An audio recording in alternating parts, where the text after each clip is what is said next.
Welcome to the Heartland Crimestoppers show. I'm your host, Chip Brown. Heartland Crimestoppers covers Polk, Highlands, and Hardy counties.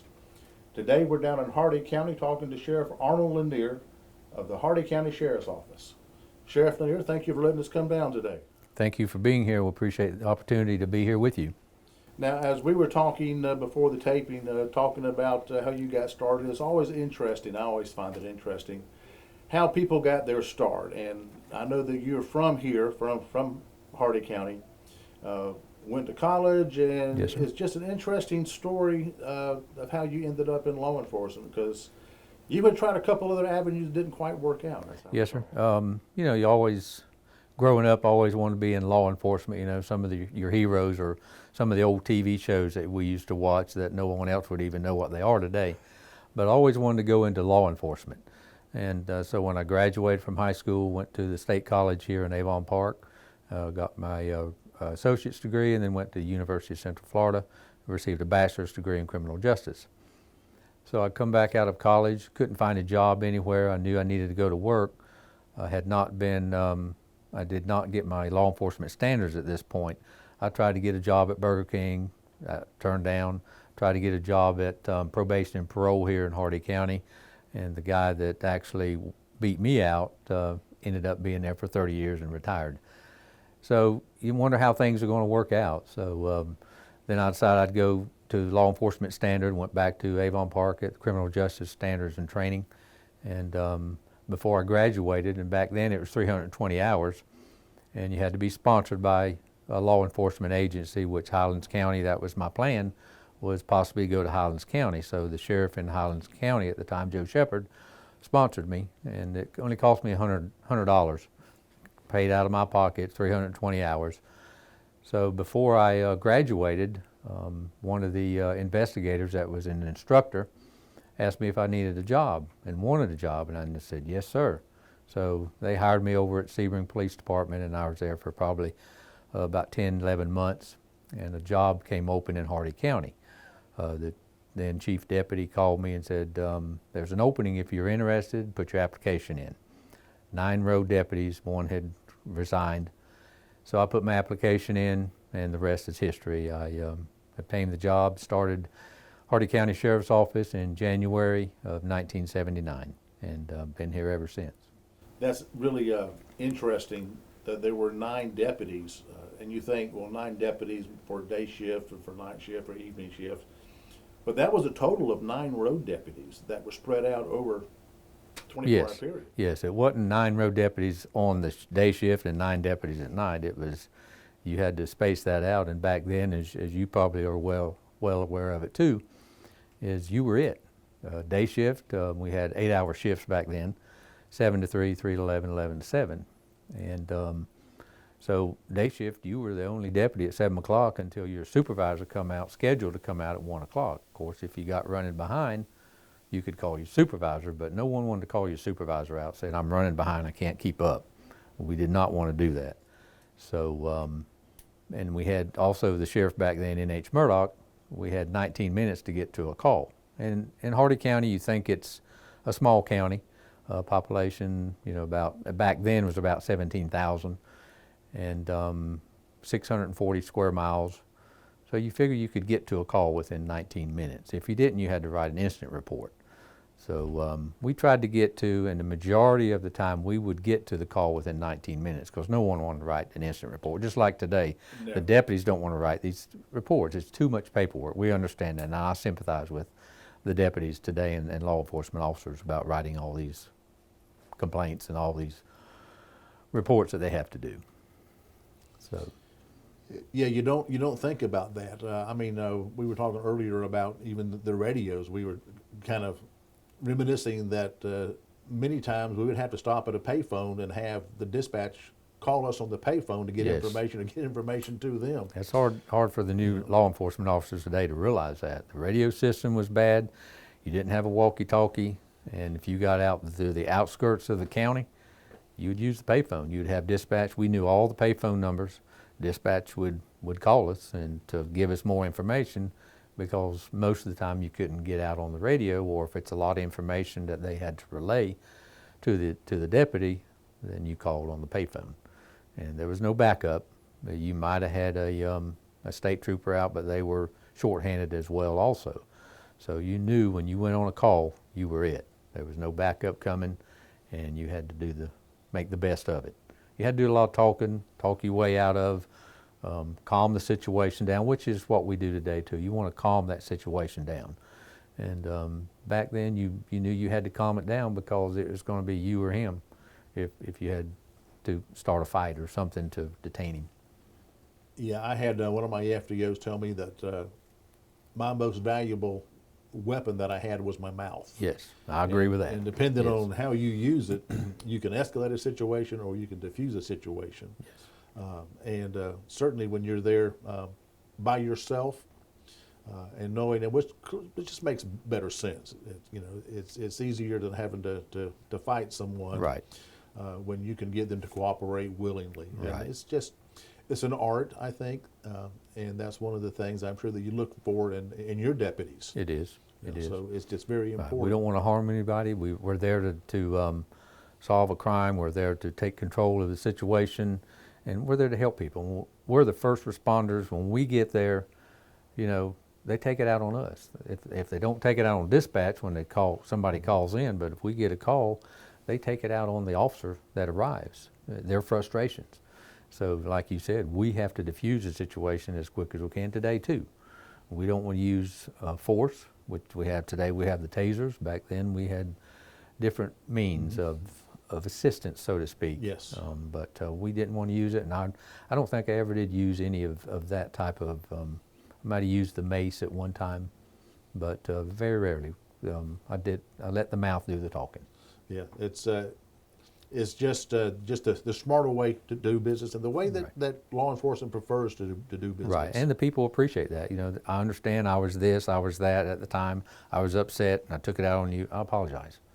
So that's what you want later, and that's by doing the way we do, that you'll get that respect later when it de-escalates. Absolutely, because you're going to run into this person typically later again in life, whether it's going to be in the supermarket or on the road Yes. or wherever, and they're going to remember how you treated them. They So do. it's very important. You can be firm as long as you're respectful Right. and you're fair. And people, we've gotten a few letters here and there that people write and thanking us for the way our deputy, our officer handled the situation. And they apologize, but they appreciated the way the deputy handled the situation. Yeah, emotions are always running high. Law enforcement seems to see people at their worst. Right. They've just been a victim of a crime, Right. or they're being written a ticket, or anything, and its emotions run high. And that's one of the things that law enforcement is certainly trained for. Right. We are human too. Law enforcement is, and so we have to keep that in check ourselves. Right. So, and that is what the experience and just the training is so helpful for. Right. Right. Now, as we were talking earlier, one of the things early in your career here at the Hardee County Sheriff's Office, you were doing drug eradication, marijuana interdiction, and you were telling me quite an interesting Yes, incident. sir. Through the years, worked my way up through civil, and went into investigations, and became detective sergeant. Got trained in marijuana eradication. Back then, we had a lot of probably back in the 80s, late 70s and early 80s, we had a lot of planes coming in. Polk County the same, Hardee County, Highlands. Actually, we had 66 airstrips tagged in Hardee County at one point Oh, back my in the goodness. 80s for drops. And we had several planes come in, drop, and a few crashes. And so we were trained in marijuana eradication. So on this particular day, this was July 3rd, 1987, we're up on our third day. We had a rental plane, and it actually wasn't my day to be up. I'd been up the 2 days prior, and one of our investigators, when they went to get the plane over in Avon Park, he wasn't feeling too good. So we blocked off a road in the northern part of the county, set the plane down, and he got out and I got in. So I'm on my third day up now with marijuana eradication. So we'd been up about 30 minutes or 45 minutes. We'd spotted some marijuana up around Bowling Green, and made one final swoop down to check it, which is around 600 feet, and one last swoop, and then was on to go to lunch. And we got down, the pilot lost power. He said, "We have no power and brace yourself." So he didn't tell me to, how to brace myself, but I had my seatbelt off at the time, but I quickly put that on because I was taking photographs, and so I put my seatbelt on as tight as I could get it, and we had about 20 seconds. So down we went, we bellied into some orange trees, flipped upside down, and fortunately it did not blow up. So I had a nice 4-week vacation after that and got a little bit of time off, and when I came back we were still doing eradication. We do that in the summer months, and so I was on the ground crew from then on out. But we survived, and just one of them experiences that we're just thankful we survived that. Yeah, there's not many people that you talk to that say they survived a plane crash. There wasn't a hard landing. This was a bona fide plane crash. It was a bad crash, and thank goodness for my seatbelt. I want to put in a plug for a seatbelt, because on an airplane they're not very solid, and the seatbelts are bolted to the floor. And the detective in the back, he became sheriff later, Lauren Cogburn, when the plane made contact with the ground, he came forward to some extent, hit our seats. I was in the passenger front right, and he broke our seats. So the only thing holding us in was our seat belt, which was bolted to the floor. That's the only thing that saved us. And of course, I ate the dash up and flipped upside down. So we escaped, and with some injuries. The pilot got the worst injuries. I got the next, and broken wrist and some head injuries, but had a good vacation. But thank goodness we survived. Yeah, it's not the way you want to spend a vacation, but it certainly could have been so much worse. It could have. It sure could have been a lot worse. Well, Sheriff, been very interesting. Give us just a few minutes, if you will, and we're going to come back after we take a little break. Thank you. Heartland Crimestoppers offers rewards for anonymous information that you can give on unsolved crimes or ongoing criminal activity. Here's a look at some of our most recent cases. Law enforcement professionals are looking for a male and female who took mail.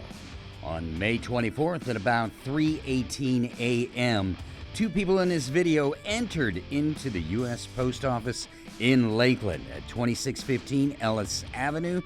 With crime on their minds, they proceeded to break into several mailboxes and steal the mail.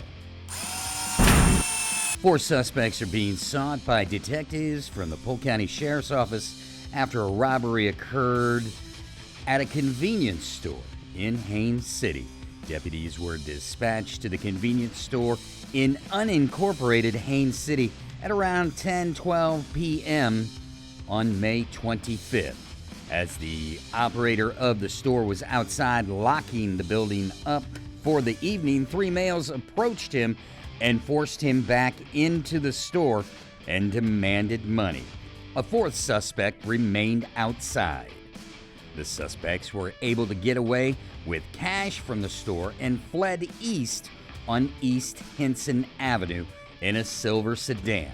During the robbery, the victim was struck in the face and then on the back of his head, but did not require medical attention. 3 of the suspects were described as being black males in their late teens to early 20s, all thin. All 4 wore gloves and dark hooded sweatshirts. The Hardy County Sheriff's Office is currently working a death investigation in the area of Raymond Petaway Road and State Route 64 in Zolfo Springs. Polk County Sheriff's Office is investigating a retail theft that occurred at CVS at 6105 Highway 98 North in Lakeland on May 21st. According to the report, the suspect placed merchandise into a bag, then walked out with the full bag and made no effort to pay. The Polk County Sheriff's Office is investigating a robbery that occurred at the Beverage Barn at 2501 Avenue G Northwest in Winter Haven on Tuesday, May 19th, around 9:20 p.m. The suspect can be seen in the video wearing all black with his face covered. He ran in the drive-thru, grabbed one of the employees, and demanded money, putting it into a blue bag that he brought with him. He fled out the opposite end of the drive-thru, running north down 25th Street. The suspect was described as a black male, about 6 feet tall, medium build, and possibly between the ages of 18 to 21 years old. If you have any information on any of the cases you've just seen or any information on an unsolved crime, please contact Heartland Crime Stoppers and leave an anonymous tip. The toll-free tip line is 1-800-226-TIPS. That's 8477. You can also leave an anonymous web tip by going to www.heartlandcrimestoppers.com and click on the Give a Tip tab, or by going to www.p3tips.com. Don't forget, you can download our free P3 Tips app on your smart device. Whichever way you choose to leave a tip, you will remain 100% anonymous. If your tip results in an arrest, the recovery of stolen property, or the recovery of illegal drugs, you could be eligible for a cash reward of up to $3,000. Welcome to the second half of the Heartland Crime Stoppers show. I'm your host, Chip Brown. Today we're talking with Sheriff Arnold Lanier of the Hardee County Sheriff's Office. Now, Sheriff Lanier, as we have been talking about your career, there's been a number of changes and improvements that you have been a big part of here at the Hardee County Sheriff's Office. Yes, sir. You know, each sheriff that comes in, you know, they have their different ideas of what they want to do and make changes, you know, hopefully for the better. And, you know, when I took office, I'd been chief deputy for 12 years and had some different ideas and worked well with Sheriff Cogburn at the time and did a lot of different improvements along the way. So when I became sheriff, one of my biggest goals was to get our dispatch, fire EMS dispatch back into Hardee County. At the time I took office, we had moved it for financial reasons to Polk County, where they were dispatching our fire and EMS. So your dispatching for your EMS and fire calls was going through Polk County? Was going through Polk County. And then coming back here? Yes. We had our dispatch center, we were doing law enforcement, but they took the fire EMS, moved it up to Polk County because of our radio communications. At the time, fire EMS, Polk County was on 800 megahertz. There was a financial issue. We could not do it back then. When I took office, that was one of the projects we worked on to get the 800 megahertz here in Hardee County. Therefore, we could get our dispatch center back. And that was not a small project. It cost a little over $200,000 to get the radio system in operation. Went for the county commissioners, and we had an agreement there. We brought it back, which we had to hire 4 additional dispatchers to cover, you know, the law enforcement and the fire EMS dispatching. Now this was 2009 when you were first This was elected. in 09, and through grants and the funding that we were awarded, we brought that back, and so our dispatch center was run along well. Of course, we were in tight quarters then because there was 4 more dispatchers that we had to have in place. One, you know, specifically for fire EMS, and so we began talking and thinking about we need to expand our dispatch center. So that was accomplished through a lot of negotiation with our county commissioners to get a new dispatch center, a bigger dispatch center, and we accomplished that back in 2014. Yeah, I know when I came in this morning, I remembered where the dispatch center was the last time I was down here, you know. Yes. Yeah, dispatch has come through the years. It used to be in the back, which was a room just for records. Then they moved out to the front in the lobby with 1 dispatcher, and now we're at our current location here with 4 dispatchers on it at one time, any given time. Yeah, so what is your current staffing levels that you have now? Throughout the agency, we have about 110 total employees at our agency, 16 dispatchers, shift work, about 25 road deputies, 30 in the correctional division, 5 in civil, and about 14 in investigations. Yeah, and it's just amazing how, I mean, there's always a need, and it's it takes a lot of coordination and planning to move these things forward, the stuff that you need. It does. It just says a lot about what you've been able to accomplish, with the help of, your county commission and Yes. support of the people. You got to have their support. Back in '09, that was a bad year, and I actually lost, some of our budget that year. And from then on, we've eased up little at a time, and it just take one little step at a time to try to get to where we need to be. The need is always there for law enforcement and first responders and fire EMS. We don't always have the funding to support that. In a small county, sometimes it's a lot tougher. I know that you have a very active school resource deputy program that works well. I know we get a number of tips through them and work with Yes. them and encouraging. And I see that when you have your Warrant Wednesday, as you call it, Yes.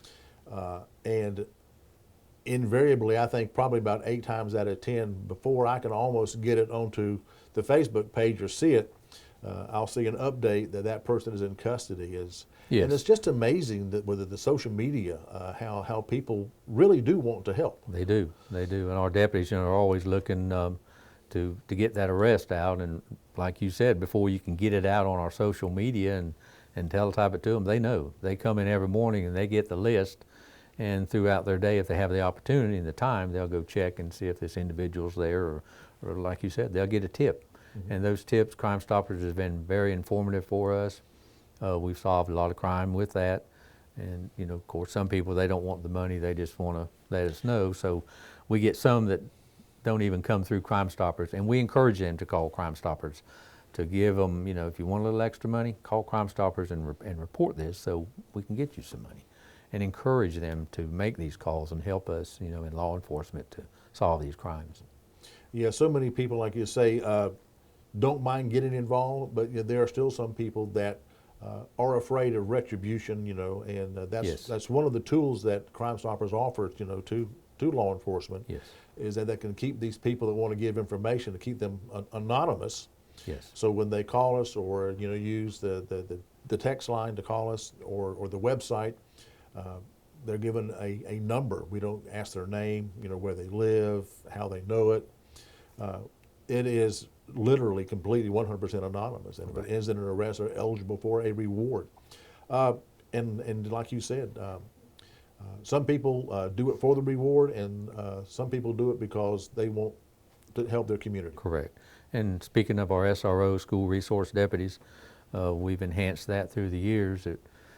My goal when I first became sheriff in '09 was to increase our school resource deputies. We started out with 2 at the high school, and over the next year we had 2 at the Hilltop, which is our K 1 through 8, and it kept increasing until the event down in Broward County, and then I had 3 schools left that was my goal, to keep working on to get an SRO at each school. But when the event happened at Broward County, then it forced us into just full-fledged, and I told the administrators at the school that we would have a deputy at those 3 schools remaining when they came back from spring break that year, and we did. And then we negotiated with the school board and received some funding from them to maintain that. So we have 7 SROs in Hardy County.